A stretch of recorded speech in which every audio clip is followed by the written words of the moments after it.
नमस्कार। आज बात हो रही है राजेश एक्सपोर्ट्स लिमिटेड यानी राजेश एक्सपो की। हाँ, सोने की दुनिया का एक बहुत बहुत बड़ा नाम। बिल्कुल, दुनिया की सबसे बड़ी गोल्ड रिफाइनर हैं ये। करीब 35% सोना तो यही प्रोसेस करते हैं। और सिर्फ रिफाइनिंग नहीं, इनका काम तो सोने की पूरी वैल्यू चेन में फैला है। हाँ, जिसमें शुभ ज्वेलर्स के नाम से इनकी रिटेलिंग भी शामिल है। सही। तो हमारे पास कंपनी के हालिया वित्तीय प्रदर्शन और बाजार की स्थिति पर कुछ विश्लेषण है। अच्छा। तो आज इन स्रोतों के जरिए समझने की कोशिश करते हैं कि इस दिग्गज कंपनी के लिए आगे का रास्ता कैसा है। मतलब क्या चमक फीकी पड़ रही है या सोना अभी भी खरा है? हाँ, बिल्कुल। चलिए पड़ताल करते हैं। तो सबसे पहली चीज जो ध्यान खींचती है वो है बिक्री में जबरदस्त उछाल। अच्छा। पिछले 12 महीनों में मतलब TTM 51% की बढ़त। 51%? ये तो काफी ज्यादा है। हाँ, और पिछले 10 साल का औसत देखें तो सालाना 24% की ग्रोथ। ये आंकड़े तो मतलब ऊपर से देखने में तो काफी शानदार लगते हैं। हाँ, बिक्री के आंकड़े वाकई बहुत प्रभावशाली हैं। जैसे वित्त वर्ष 2025 में सेल्स 423,99 करोड़ तक पहुंच गई। ओह, लेकिन यहीं पर कहानी थोड़ी बदल जाती है। कैसे? मुनाफा। इतनी बिक्री बढ़ने के बावजूद प्रॉफिट तेजी से नीचे आया है। नीचे आया? हाँ, पिछले 12 महीनों का मुनाफा 72% कम हो गया। 72% की गिरावट, ये तो बहुत बहुत ज्यादा है। बिल्कुल। तो इसका मतलब ऑपरेटिंग प्रॉफिट मार्जिन OPM उस पे भी बुरा असर पड़ा होगा। बुरा असर क्या, ओपीएम तो लगभग गायब ही हो गया, समझिए। गायब? हाँ, बिल्कुल। दिसंबर 2024 में सिर्फ 0.07% था। सिर्फ 0.07%। ओह, और मार्च 2025 में तो ये नेगेटिव हो गया, -0.01%। नेगेटिव? मतलब कंपनी अपने खर्चे भी? बिल्कुल, मतलब उस तिमाही में कंपनी अपना माल बेचने की लागत और ऑपरेशन के खर्चे भी अपनी बिक्री से पूरे नहीं कर पा रही थी। लेकिन सोने के कारोबार में तो मार्जिन वैसे भी कम होते हैं शायद। होते हैं, कम होते हैं, लेकिन इतने कम, और वो भी नेगेटिव में जाना, ये तो लागत कंट्रोल या प्राइसिंग पावर पर गंभीर सवाल खड़े करता है। और इसके साथ ही रिटर्न ऑन इक्विटी ROE वो सिर्फ 0.61% है। 0.61%? हाँ, मतलब शेयर होल्डर्स के लगाए हर 100 रुपए पर कंपनी साल में सिर्फ 61 पैसे कमा रही है। ये तो निवेश पर बहुत ही खराब रिटर्न है। सही बात है। और return on capital employed ROCE वो भी महज 1.47% है। ये आंकड़े निवेशकों के लिए वाकई चिंता का विषय है। तो बिक्री बढ़ रही है लेकिन मुनाफा गिर रहा है, मार्जिन नेगेटिव हो गए। ये सब बाजार कैसे देख रहा है? मतलब स्टॉक महंगा या सस्ता लग रहा है? देखिए, ये थोड़ा उलझा हुआ मामला है।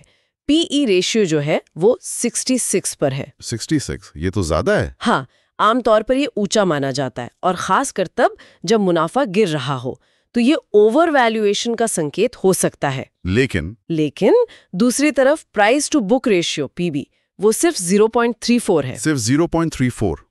ये तो बहुत कम है। हाँ, बहुत कम। ये या तो अंडरवैल्यूएशन दिखा सकता है या फिर शायद बाजार भविष्य को लेकर बहुत चिंतित है। अच्छा। और एक दिलचस्प बात ये भी है कि मार्केट्स मोजो ने हाल ही में अपनी वैल्यूएशन रेटिंग को रिस्की से बदलकर वेरी एक्सपेंसिव कर दिया है। ओह, मतलब उनके हिसाब से महंगा हो गया है। हाँ, उनके विश्लेषण के अनुसार। और इन सब के ऊपर एक बड़ा बाहरी जोखिम भी तो आ गया है। अमेरिका ने 1 अगस्त 2025 से 25% का टैरिफ लगा दिया है। हाँ, ये एक बहुत गंभीर चुनौती है। इसका कितना बड़ा असर हो सकता है? असर तो बड़ा हो सकता है। अमेरिका भारतीय जेम्स और ज्वेलरी एक्सपोर्ट का सबसे बड़ा बाजार है। वित्त वर्ष 2025 में करीब 33%, मतलब 1/3 एक्सपोर्ट वहीं हुआ था। 1/3? हाँ, कंपनी के चेयरमैन राजेश मेहता ने खुद इसे एक अतिरिक्त बोझ कहा है। और कुछ इंडस्ट्री के अनुमान तो ये भी कह रहे हैं कि मौजूदा और नए टैरिफ जो कुल मिलाकर 50% तक हो सकते हैं, उनके कारण एक्सपोर्ट 75% तक गिर सकता है। 75% तक गिरावट? बाप रे। सोचिए, ये 25% टैरिफ का मतलब है अमेरिका को भेजे जाने वाले हर 100 रुपए के गहनों पर 25 रुपए का एक्स्ट्रा टैक्स। कंपटीशन कितना मुश्किल हो जाएगा। सही बात है। और इसके ऊपर से वो भारत के रूस से तेल खरीदने पर जो संभावित अतिरिक्त पेनल्टी लग सकती है, उसकी भी एक अनिश्चितता बनी हुई है। तो मतलब कहानी ये है कि एक तरफ तो कंपनी लगभग कर्ज मुक्त है, डेट फ्री है। हाँ, ये एक पॉजिटिव है। और उसने भविष्य के लिए निवेश भी भारी मात्रा में बढ़ाया है।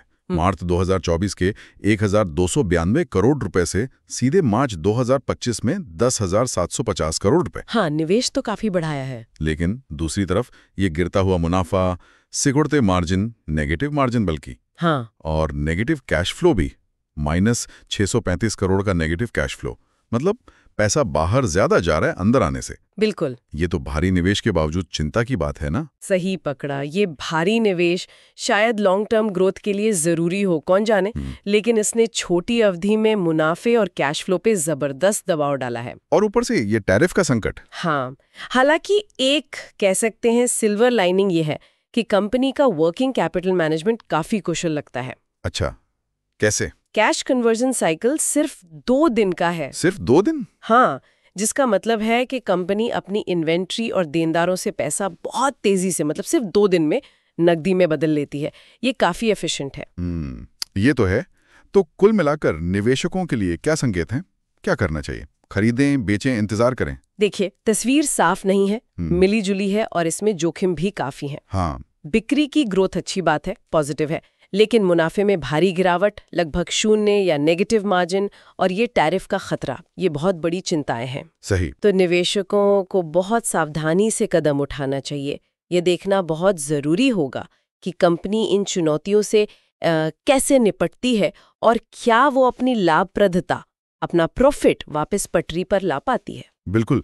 तो आज की इस पूरी बातचीत से एक दिलचस्प सवाल मन में आता है कि क्या किसी इंडस्ट्री में आपका दबदबा होना, आपका साइज बहुत बड़ा होना, क्या ये चीजें किसी कंपनी को अंदरूनी मुनाफे की दिक्कतों और बाहरी व्यापारिक जोखिमों से हमेशा बचा सकती हैं? ये सोचने वाली बात है। हाँ, ये सोचने के लिए एक महत्वपूर्ण बिंदु है।